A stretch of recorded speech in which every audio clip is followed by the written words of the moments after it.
Hi, everybody. It's the A to Z Podcast. Zach Jackson, Andre Knott, A to Z Podcast.com, Facebook.com/A to Z Podcast, at Akron Jackson, at Dre Knott on most of your favorite social media platforms. Shouts as always to Scene, to the Honeymoon Grill, to American Fireworks. Shouts to you guys for listening. If you're new here, thanks for coming.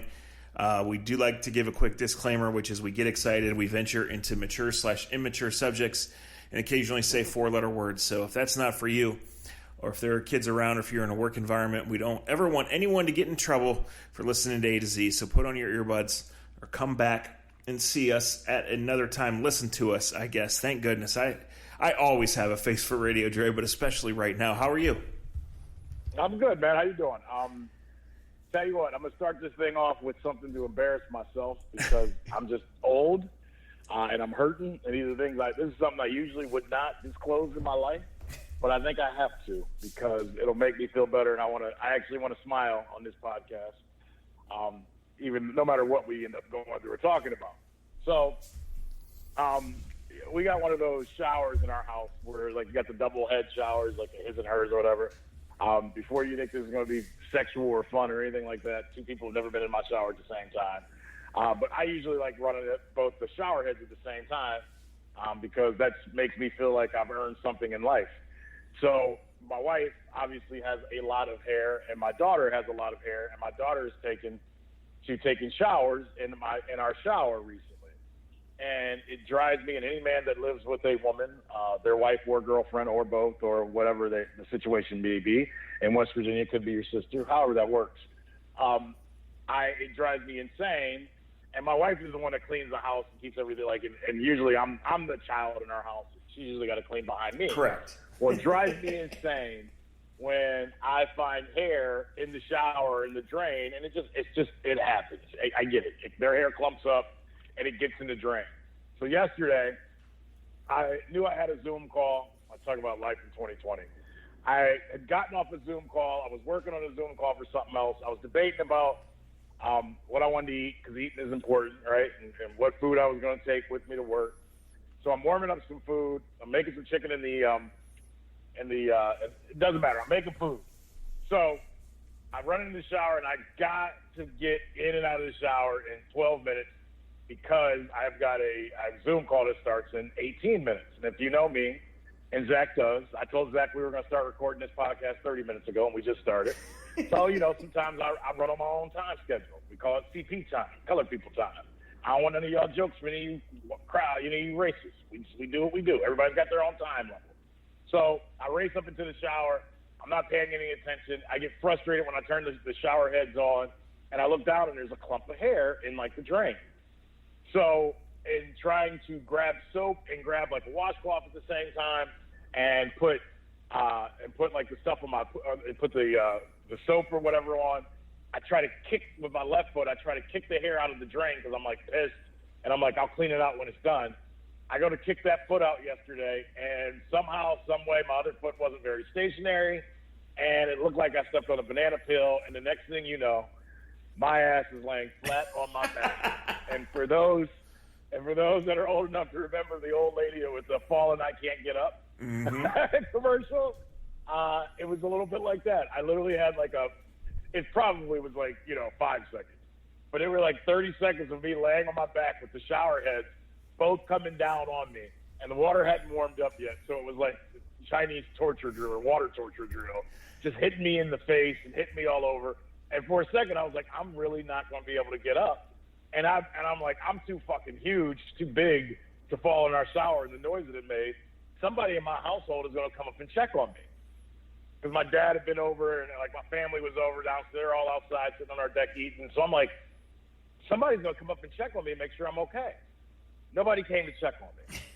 So I come back down after, I take the shower, and I'm like, did anybody hear that? And my wife goes, yeah, AJ said he thought he heard something fall, but he figured you'd be okay. Point of the story, my back is absolutely killing me today. I've got a heating pad. I haven't been able to sleep on it. And that's welcome to 42 years of age. I suck. I have no balance, and my back is broken. I need a backiotomy, as Mike Tyson wants. So life is difficult for us getting back to work, right? after this time. So I think it was a week ago today, but I'm not sure. The first time we were allowed to go watch the Browns. It wasn't even a real practice. But anyway, the schedule was set up. These are when the Zoom interviews are, blah, blah, blah. Well, I've left the house, Dre, but not that often. And frankly, since March, for work reasons, I've gone somewhere twice. And one was completely on my own, just to snap a couple pictures for a story. I walked around a place and didn't talk to anyone. And one was way back in April when I went out to interview a draft prospect. And I think I talked about that on the podcast, how it was so weird. No handshake, no nothing, sitting on the front porch, all this. So anyway, I had a couple places. Good thing you weren't there when you weren't there when the FBI showed up. Correct.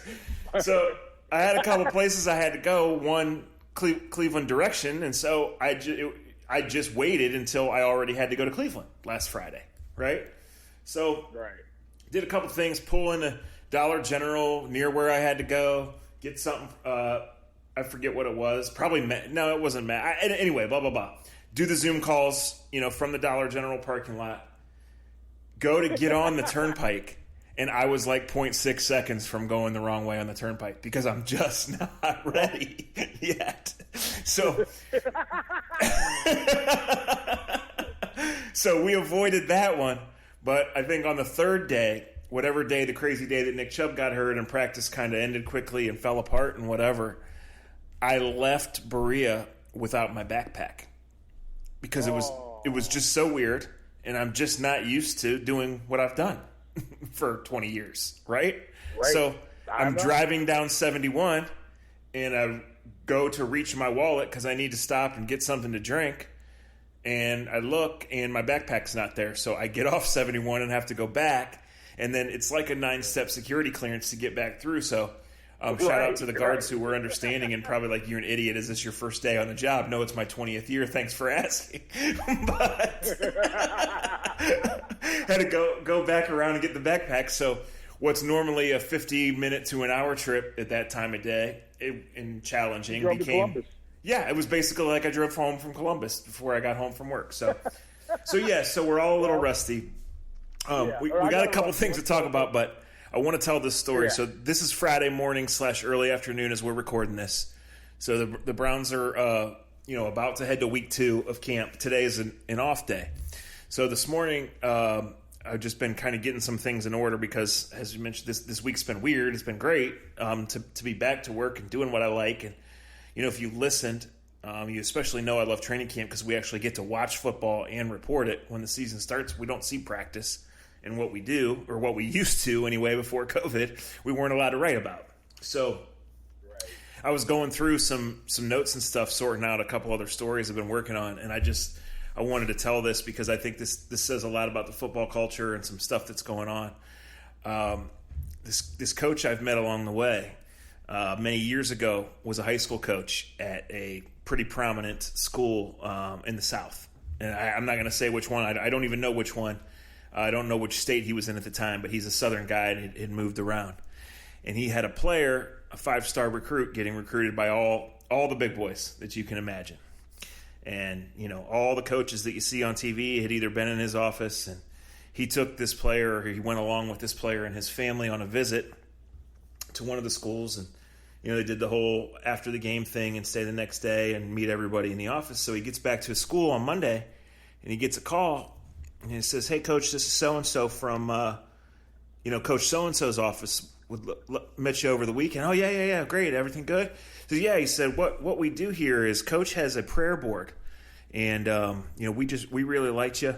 And we just want you to know that, every day we get together to pray, 7 or 8 of us here in the office. So if you got anything or anyone you want us to pray for, just let you know." And the coach says, "All right." So about 3-4 days, same number rings, same time of day. He says hello. He says, "Hey, Coach, it's me again. Just wanted to let you know we're about an hour away from doing our daily prayer session. So, if you can't come up with it now, send me an email or a text later.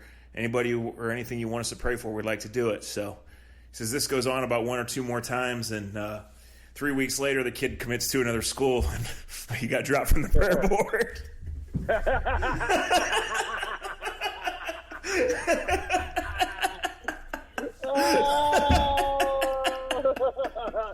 God don't like you no more. You went to the wrong school. and that'd be better as a visual story. And the reason it occurred to me this morning, Dre, as a visual, like you've seen my second grade handwriting. And so when I'm going through these notebooks that I keep, so like all of a sudden there was 3 stars drawn on the one. And it was like Coach so-and-so. Well, he's not a head coach now. He was a head high school coach then. So I'm like, I wonder why. And I started circling that story. That prayer circle. So go to ATOZPodcast.com, and if you'd like us to pray for you, we will, as long as you have stuff for us. We'll pray for all of you. That is fantastic. And that's just the perfect story, because that's how it works, people. That's exactly how it works. And I'll tell you this. We'll pray for you. I thank you. In a few months, both when my story is done and when we get into college football or don't have college football, we'll see. I will share the full story. I'm just kind of protecting some names on a couple of things now, and it is what it is. I do want to start there. Look, guys. The Big Ten has not been good with its messaging, right? It has hung the commissioner out to dry. The commissioner has not been great, and even though it's not on him, he is the voice, he is the face, right? And wherever you stand on this, and we're all certainly disappointed, they were not clear in laying out what their reasons were for why their findings are different than others, right? And maybe they don't have to, maybe they do. But like to the parents, and I understand you're upset, but like letter writing did not get my 7th grade girlfriend to reverse her decision to dump me, and it was not going to do this. This is not a decision that was taken lightly, guys. This isn't making Ohio State play a Friday game. This isn't Maryland playing Michigan, Penn State, and Ohio State in 3 straight weeks. Things that just happened. Like nobody wanted to cancel the Big Ten season, but the presidents and the lawyers said that the season had to be canceled. So, like I said, I'm not telling you how to feel about it.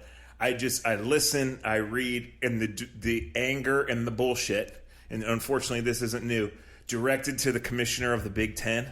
Like, let's get a grip here, guys, about what's really going on. Yeah. What Zach said. I'm not even,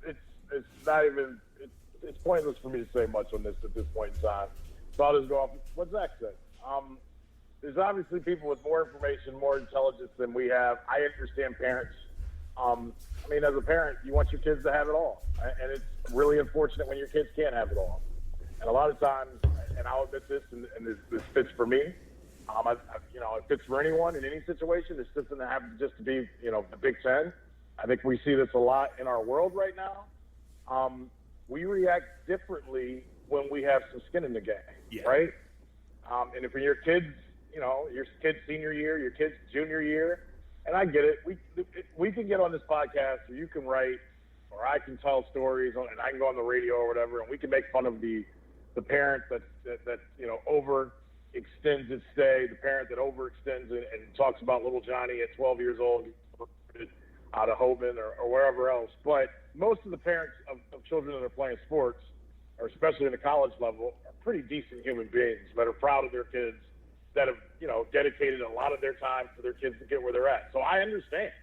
And you want to fight as a parent, you're willing to do anything for your kids. Some people are willing to pay for their kids to go to college all the way till they go to prison. Rather than make little Johnny actually learn how to read a fucking book. Yeah. It's amazing what parents will do for their kids. Right, Dre. Like, look, if your kids were in 12th and 10th instead of 2nd and kindergarten, and their seasons, whether they were tossing batons, right, or playing soccer, or playing football, or running cross country, or whatever, you would be livid, you would be on edge, and you would, if their season at wherever they went to school was canceled, you would be exhausting absolutely every option for that to be either overturned or where they could go do it. I get it, right? I'm just saying, I'm just saying, guys, where we are in football and in life with this, because we have not defeated it this many months. The Big Ten presidents said no football because the Big Ten lawyers said we are not taking on the liability of one kid, of one coach, of furthering this terrible amateur thing that we got going, that everything's against us, but we're hanging on for dear life. Like, yes, the commissioner's out there and that's his job. I'm sure he makes a ton of money, right? But nobody wanted this, and he didn't choose it. He didn't. So, like, the tweets and the calls. Let's be honest. Like, come on. Go ahead. I'm sorry.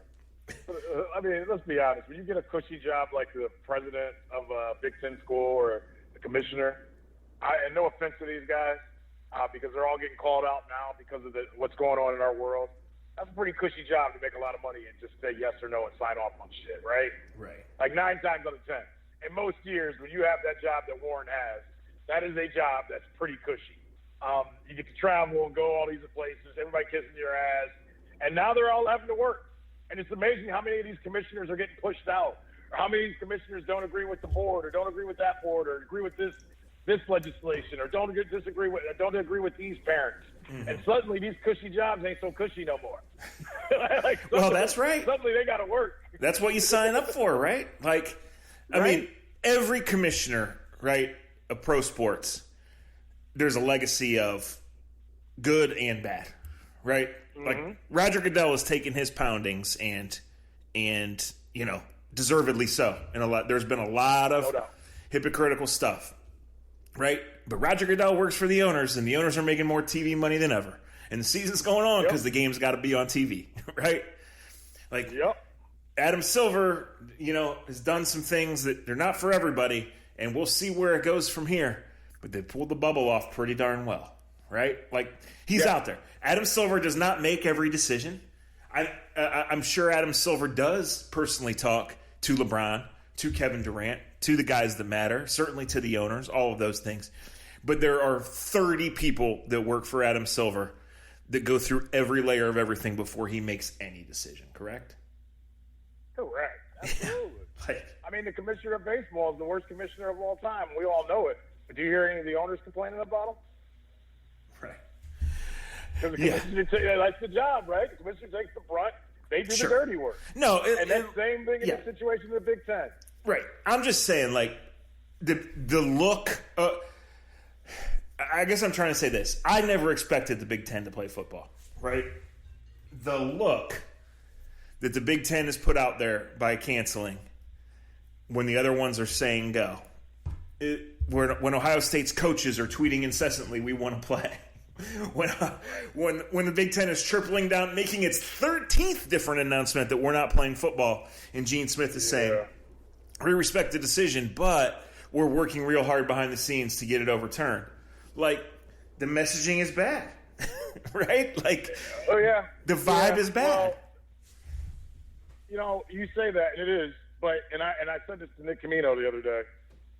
I will still go off of this, and I know it's not the popular thing to say, but back in March when this all started, obviously things have changed, but back in March when this all started, the smart people, and I may have said this on the last podcast, I don't know if I did or didn't, but the Ivy League was one of the first to jump ahead and say, we ain't doing this, right? In basketball, they're like, we're good. And because it's the Ivy League and because, intelligence and because education, and it truly is, I mean, you get an athlete that makes it out of the Ivy League and the professional level every once in a while. But I think we all agree that it's probably the closest thing to true amateurism, the Ivy League. And now I don't follow Ivy League schools. I know I probably should if I want to work in a front office in baseball, but obviously I'm past that, and I'll just talk shit about them. The Ivy League, not many people complain when they're like, you know what? We don't see this as safe. Best way to do it, we're no thanks. Matter of fact, we're just going to try to move football to the spring. We'll see you guys later. Didn't hear much pushback with that, right? The Big Ten does it, and suddenly it's like the end of the world. Now, don't get me wrong. Now that it's kind of happened, and they've said it, and I've had to take it in that we won't have Ohio State football on Saturdays. That is a hard pill to swallow. It is. Yeah. But it's just, it really. I mean, I don't know what September is usually one of my favorite months. October, and I think for all of us. And I think some people hear us talk about this, and they think we're happy about it. I'm not. It's going to be the weirdest. I'll be honest. Even with the bubble basketball right now, and it's been okay. It's been a nice deterrent from what we had. It's still not the same to watch playoff basketball in August. Maybe it's just me. It just feels weird still. it feels weird. Yeah, well, listen, they're not going to start till at least like right around Christmas, right? And we don't know that they're even going to be back in arenas, so it feels weird, but get used to it, right? Yeah. Like, wearing a mask to a football practice feels weird as hell. You're used to it. You being the only person sitting in the stands for a Major League Baseball game feels weird as hell. I bet you're used to it by now. Yeah, I'm used to it. You ain't lying. I mean, yes, that's where we're at. And look, the Big Ten, did they do the right thing getting in front of this, Zach? I think when we look back at it 2-3 months from now, probably, because if the SEC, ACC, and anybody, I mean, is the Pac, and this is an honest question, I'm being honest, I can't keep up with everything. Is the Pac-12 going through the same backlash that the Big Ten is going through? Yeah, that's a great question. Probably not, for one, and for two, I mean, not to the level, but for two, like, right. This is part of the Pac-10's problem. Like, they're off our radar, right? Like, right. SC had those. I mean, SC's been good for 100 years. I'm not trying to kick on SC football. But, like, 15 years ago, SC had the team that everybody in college football stayed up for to watch every single week. And since then, no doubt, they really haven't, right? Like, yeah, and that's a shame. Because the Pac-10, to me, the Pac-12 should be just like the Big Ten. And you're right. It was nice to have USC. It was nice to have, even Washington has given us, decent football for about, like, for 20 years or so. They've been but they don't, it's so bad. I mean, we make fun of watching Pac-12 football now, right? Yeah. Yeah, but we'd love to do it. Absolutely.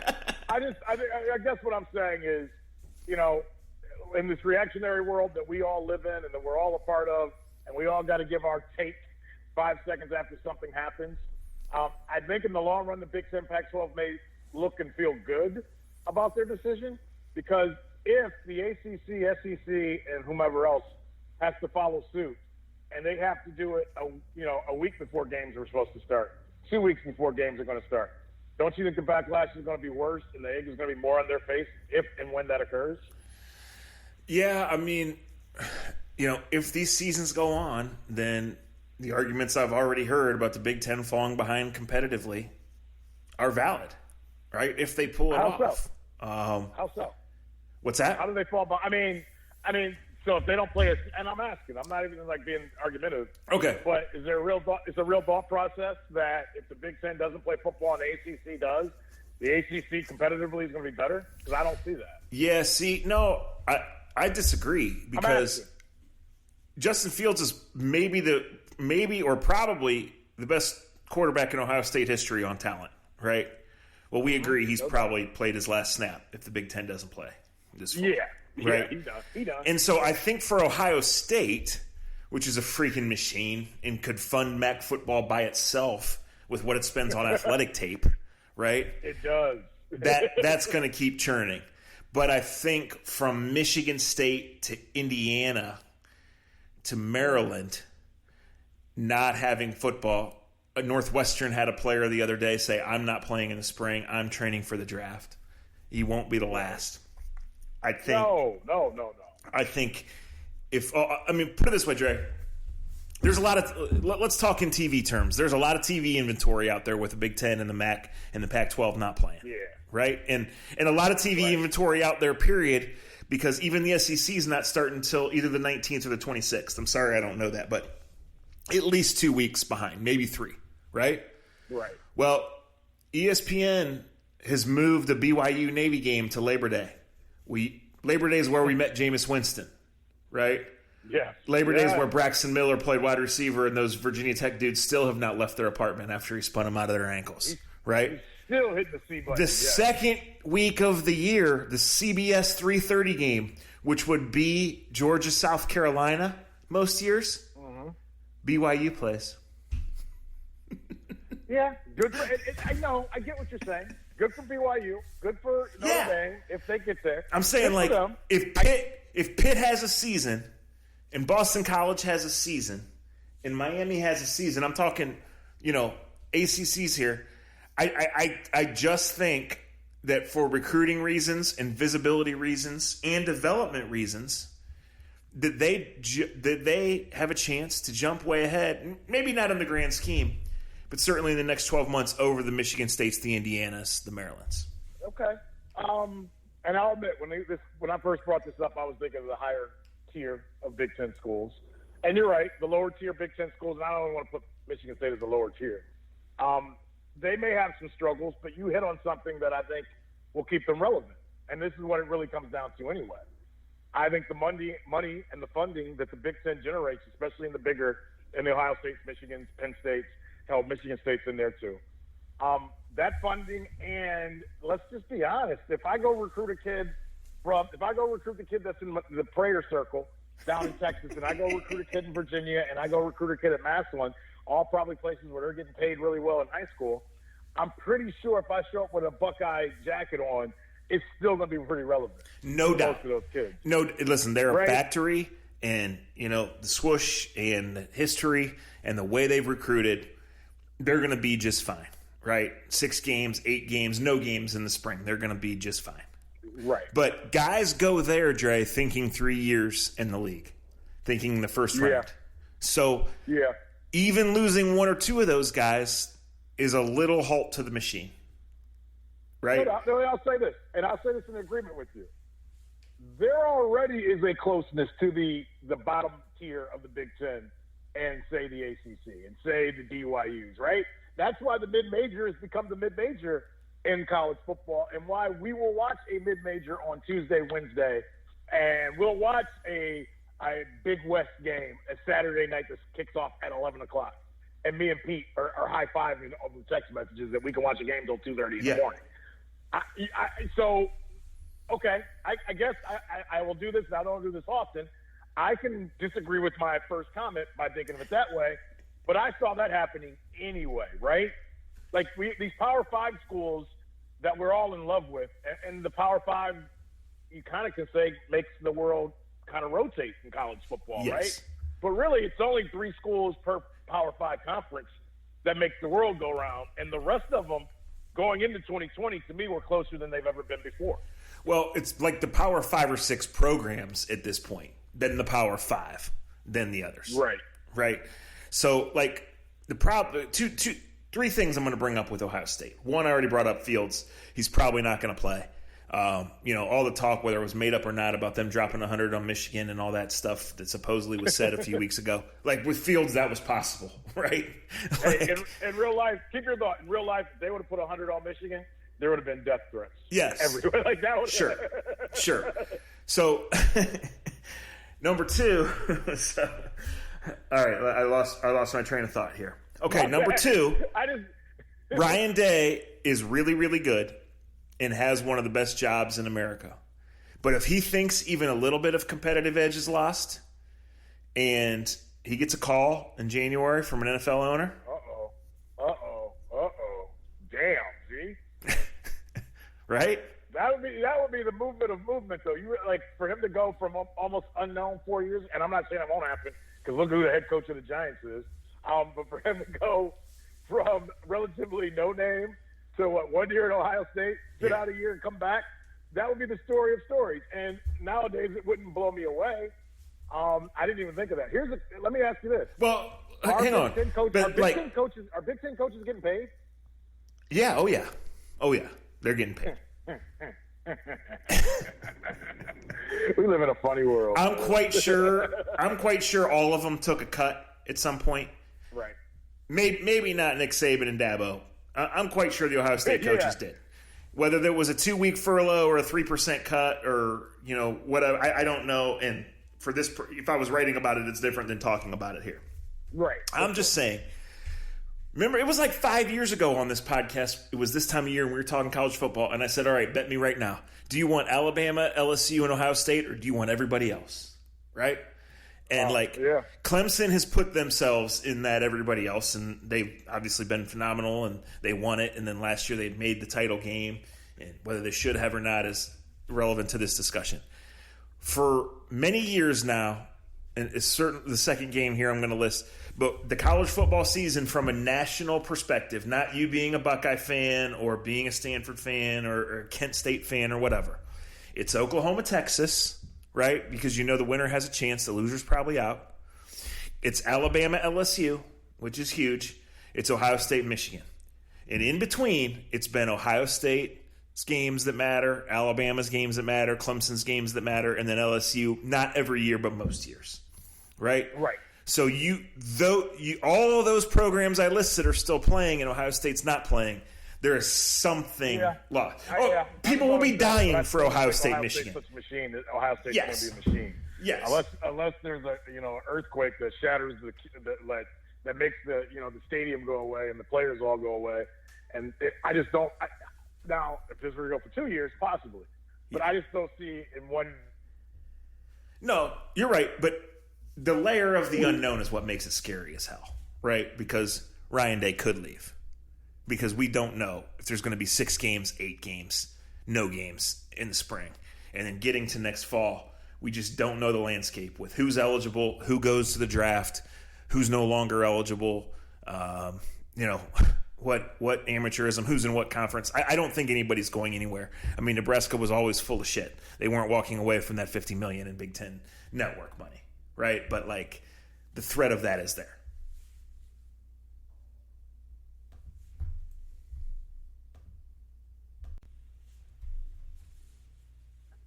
I mean, we got cut off, but we're both getting at, I think, when we really look at this, is I don't know where the Big Ten goes from this. I think Ohio State will always be Ohio State at the end of the day. Whether they play in September, whether they don't play until next September, whether they try I don't want to say idiotic thing of playing in the spring. Whatever may happen, happens. I think they'll be okay. Now, Zach, you pushed me to think about what happens to the Northwesterns of the world because – and the reality that we all have to get to, and all I think we realize, this is all financially backed.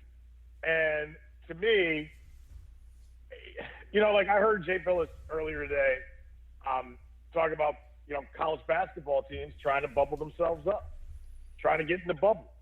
Well, why? Because it's not amateur sports, because it doesn't bring amateur money, but they need that millions of dollars. Those millions of dollars are needed on those campuses. These different TV channels, these ESPN 18s and these SEC channels and all these other channels, they need to be filled with sports of kids that are getting an education and getting free room and board, right? Mm-hmm. So they're going to try to figure this out. Will it change the landscape a little bit, Zach? I'm sure you and I will look back on this a year from now, 2 years from now, and say, remember when such and such school was one of the big boys, and now no longer is. Yeah, during my 7-minute ramble, the point I was trying to make is I completely agree with you that Ohio State will be Ohio State. However, Ohio State right now is national title or bust. And you take one season away from them, an inevitable showdown against Alabama, Clemson, or whomever else it may be, right? Probably one of those two.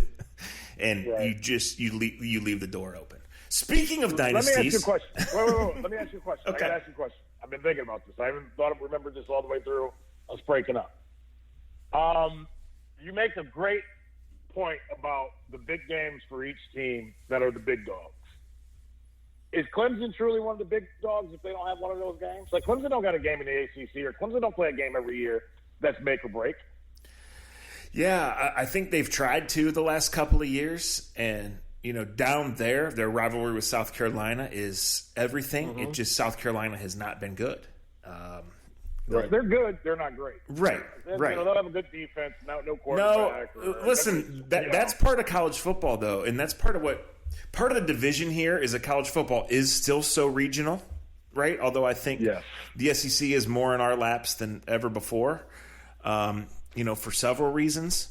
But everybody's path is different, and it's why it's hard to pick 4 teams. The end. It's why I don't think the product gets better if you go to 8 or 16, because most of them don't really have a chance. Would there be an upset along the way? Sure. Would we love to see an SEC team have to come play in December, in January, in the snow against a Big Ten team? Yes. Might that affect the results? I don't know. We'd have to see that to know. LSU came to Lambeau Field a couple years ago and got run off the field by Wisconsin. That was the first game of the year. Shit happens in that. It is regional. It is different. Everything's different. I mean, listen, from an attention standpoint, we'll be watching, assuming it goes on, right? I don't know where the Indians are tonight, but I can guarantee you, you go to Cleveland either way. I can guarantee you, if Utah was playing Washington State tonight at 11:05, that your ass would be up till at least the third quarter watching that game. Right? No doubt. No doubt. So, no fucking doubt. Matter of fact, you're making me mad talking about it because I want to be up and doing that. Yeah. So, speaking of dynasties, I've been at Browns training camp for a week. My writing's out there every day. Guys, we haven't seen a ton. Normally at this time of year, August 21st, they're ramping down the preseason stuff. Now they're just getting into the introductory stage. It's been mostly ugly. That's completely understandable. They went 3 days in pads, all time restricted. They went 1 day without pads, and today's the mandatory day off. So I would say on Saturday and Sunday, I would expect hard practices, intense practices, and important practices because they got to make that leap. The coaches use the days off to determine who's coming up or down the depth chart. The players use the day off to protect their bodies.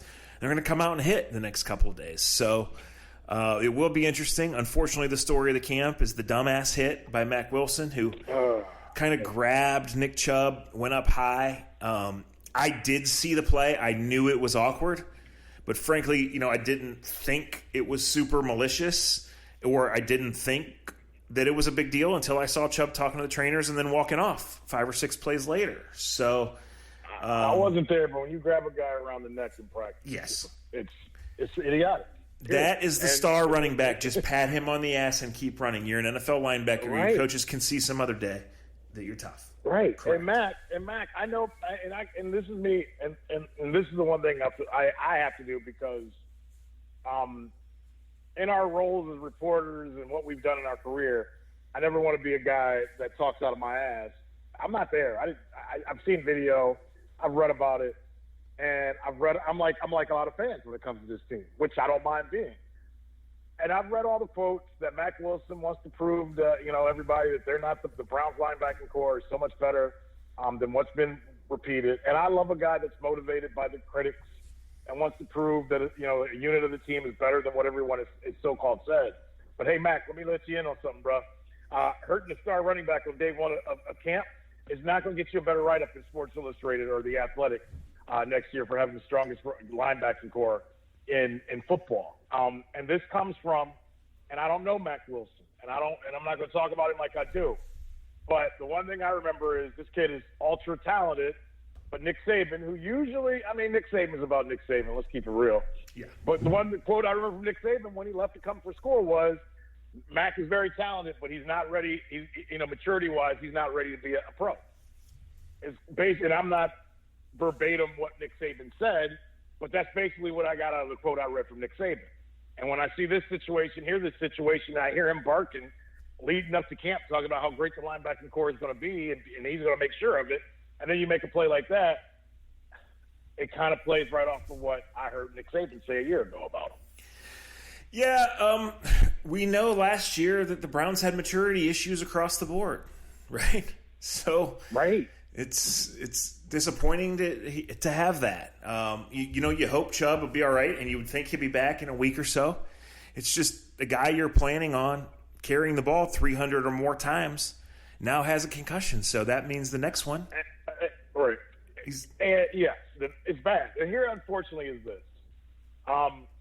You always get into the conversations about, God, I want to use the right words because you're right. Perception. Yeah. Regardless of how we try to funnel this story in, the perception is on your first day of camp of a new coach in a weird year where you're trying to bring everything together, you're trying to make everything as normal as possible.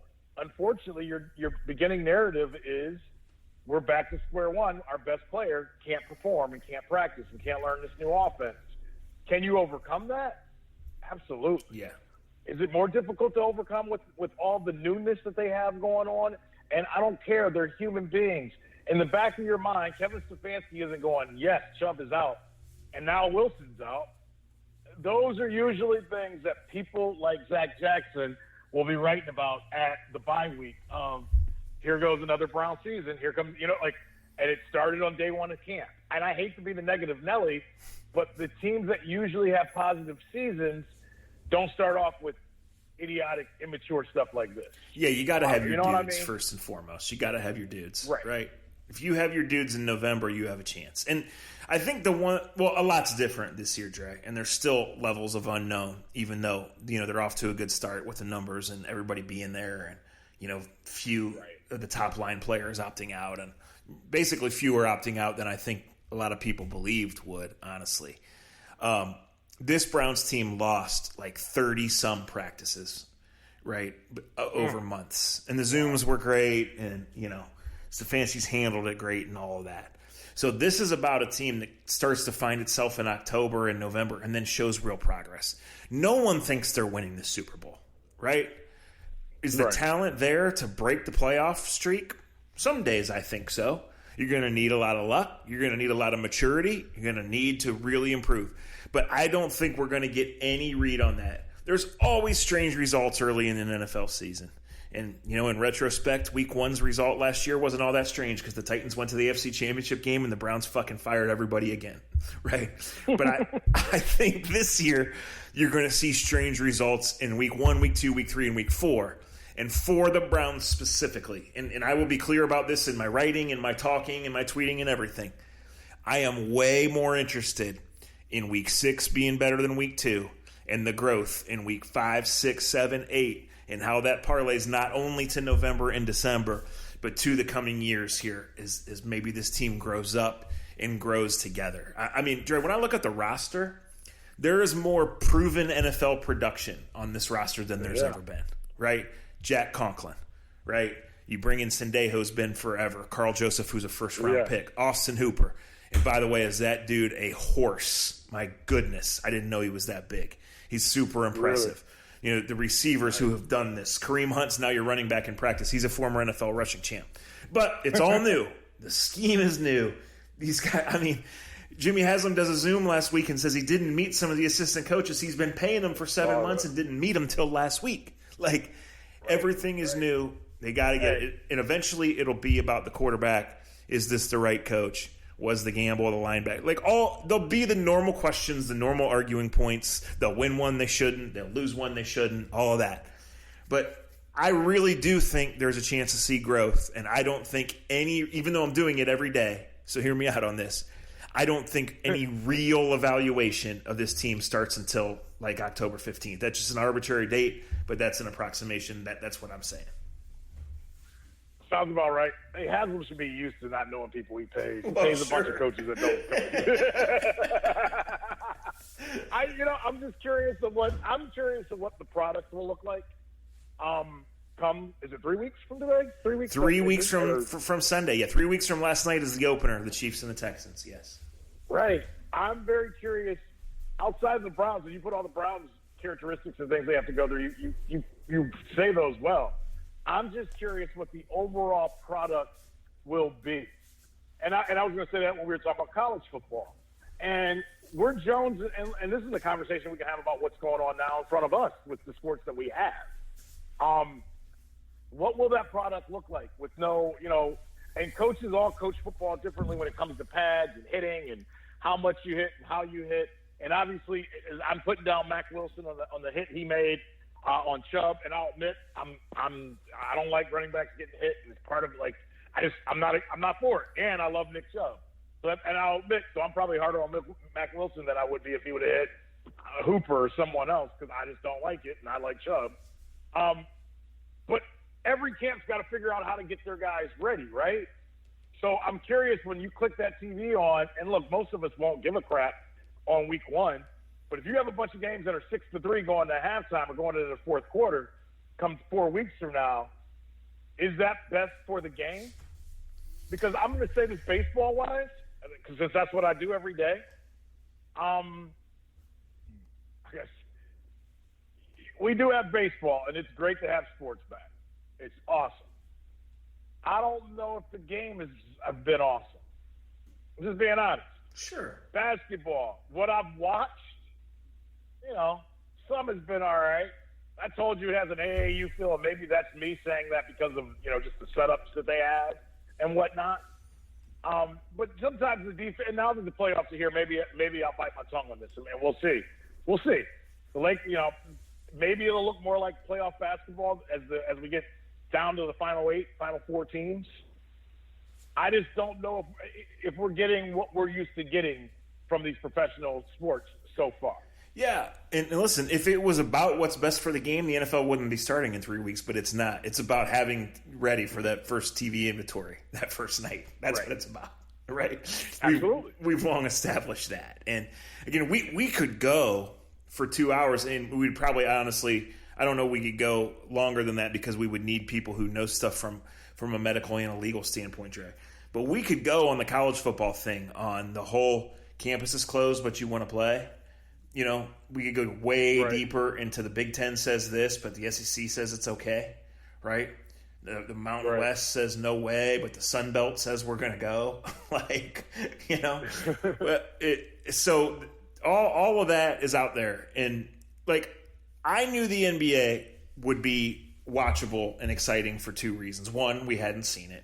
And 2, those guys are so skilled that once they found their legs, it's not going to be normally – it's not refined, right? But, you know, the stars have been the stars. And they've all had an off night or whatever. But, my God, like, more people are seeing Luka Doncic than they would, and that's good for the long-term health of the NBA. No doubt. Right? Great point. Great point. And those guys are just so good. And eventually, you know, we'll be sitting here saying Patrick Mahomes is so good. Kyler Murray is so good. You know, but do I think in the first 3 weeks there's going to be some absolute ugly games, and it might be week 1, game 1 for the home team and for the Thursday night game and for the Monday doubleheader, which is going to be played in front of no fans? Sure. I'm totally with you on that being likely. Not just possible, but likely. But that, you know, that's what it's going to be, and teams are going to have to adapt, and it's going to be staying healthy. It's going to be, you know, being creative and getting the most out of guys, and it's going to be maturity. We've been saying that over and over again. Like, I completely believe that players on the Cleveland Browns and across the league right now are doing their thing, and they're going home, and they're going to sleep, and they're going in their playbook and whatever, because this is new and this is challenging, and it's all in front of them. But in 3 weeks, when the full body fatigue, you know, when the rosters are cut and the comfort level sets in, just when you get back to normal life of a 25-year-old millionaire, we'll see. Yeah. You know, you make a good point with that. And I think right now the motivation, I mean, you would think the motivation for everybody is to stick, like you said, stay in the playbook, get ready, take care of what needs to be taken care of. I think you appreciate the opportunity after all being stuck at home and doing Zoom calls for 4 months. But like you said, what happens when I've made the team and suddenly I'm getting the first big check of my life, and, you know, my boy Pookie just came through and he's got some sticky yicky and some girls coming through. We shall see then who's mine, or I got to be in the new Drake video. I got to show out and get my hair cut by my boy and fly this person out, fly that guy out, put some fly-ass pictures on Instagram. Mm-hmm. We shall see what the temptations are and what they do when a couple checks start coming in. So speaking of that, and speaking of Zoom meetings, players don't get checks till the regular season starts. Everybody remember correct. that. Correct. Players don't act an ass until they start getting them checks. Correct. Speaking of Zoom calls, I got one with my prayer circle in 7 minutes. And speaking of guys that need to grow up, let's do the baseball minute and get out of here. That was the only thing you had planned for this whole podcast. Hey, I'll say this. They've won 6 in a row. They beat the teams they're supposed to beat. Hasn't always been pretty. Goddamn Shane Bieber is unbelievable. And I'm mad that he's only going to get 60 games because I would love to see what he can do for our entire, 30 starts. Mm-hmm. If he wins the Cy Young Award this year, which is very possible with the start that he has, does it mean the same or feel the same?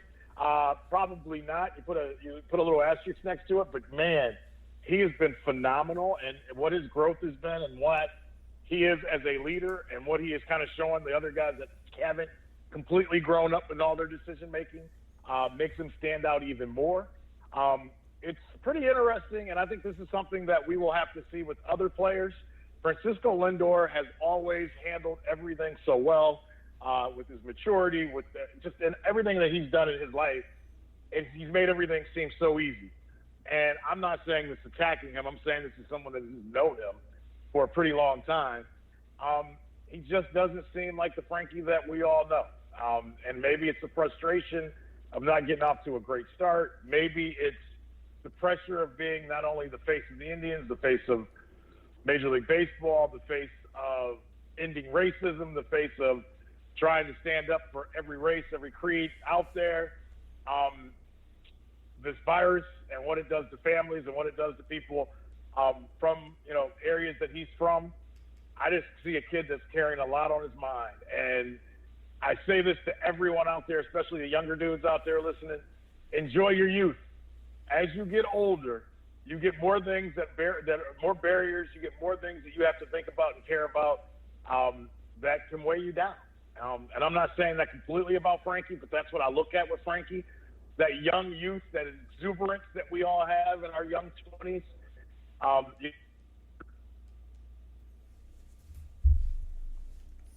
Well, that's fitting that you got cut off because your youth is long past you. While you got them, boys. Yes, enjoy them while you got them.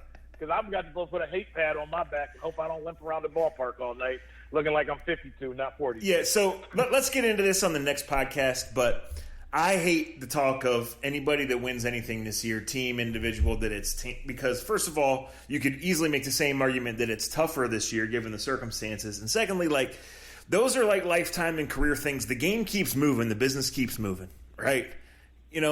And next year is next year. And again, in some sports, we don't know what they're going to look like, what they're going to be structured like, when they're going to start. Are they going to have full seasons? Eventually, we're going to get back to normal. And this business keeps moving, and it doesn't wait for anybody. So thank you guys for listening. Thanks you guys for pushing us to do this. We will do this as often as we can here, with the Browns camp schedule and the Indians schedule and trying to watch the NBA and doing all that stuff. So shouts to American Fireworks. Always open at AmericanFireworks.com. Shouts to Honeymoon Grill, to Scene, and to you guys. Thanks for listening. For Andre, I'm Zach. We'll talk to you soon. Pray for us.